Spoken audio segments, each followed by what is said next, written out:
Čestitke igračima na zasluženoj pobjedi, hvala navijačima na potpori i sretan Uskrs svima, naročito onima kojima je HNK Rijeka u srcu. Hvala još jednom. Znali smo da je Osijek Split izuzetno organizirana ekipa, oni su već u Osijeku pokazali to do isključenja Jurendića i iz one 2-3 šanse koje se u ovako zgusnutom bloku pokažu, ti moraš onda realizirati. Kad smo otključali to, onda je bilo malo lakše, ali opet u nekim momentima malo prespora lopta, možda malo taj siguran pas koji ide previše u širinu. Ne idemo u rizik, ne prepoznamo situaciju kad možemo ići sa dubinom u rizik, kad možemo malo zadržati. Ali rekao sam, to su sada već postaju druge utakmice, malo kao one u 3. ili 5. kolu. Tako da vrijedna... Ne bi rekao Grč, nego to sada postaje ozbiljna stvar. Nerviramo svi skupa, normalno da i nama malo emocije rade, ali rekao sam, te utakmice su izuzetno bitne. Mi smo u prvom problemu 2-3 puta malo loše stajali i loše reagirali, naročito kod dugih lopti i na ti odbijene lopte.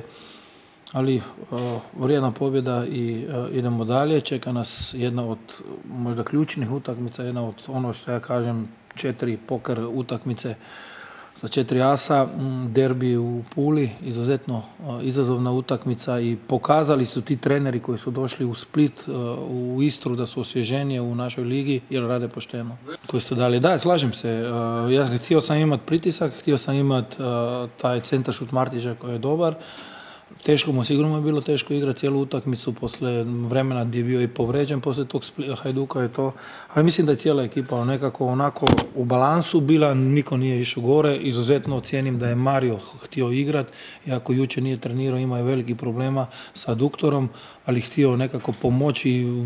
Htio sam da se oko njega nakupi, malo mu ne ide, možda taj gol, treba jedan gol da doći će, to je problem špica.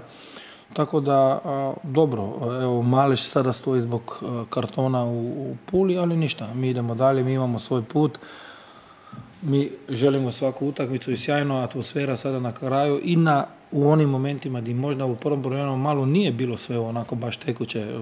Moramo biti objektivni, to mi imamo neke stvari, malo mi nervirao Eles, ne volim isticati pojedince, ali kad ne znaš prepoznat kad biti jednostavan, onda možeš dovesti ekipu u problem, ali rekao sam, daleko od toga da smo mi idealni, ali borimo se, želimo, imaju svoj put, idu naprijed i siguran sam da ćemo još pobjeđivati do kraja. Zadovoljan sam kako smo odradili, zadovoljan smo pobjedili i poslije Dinama ušli opet u taj ritam koji nosi 3 boda.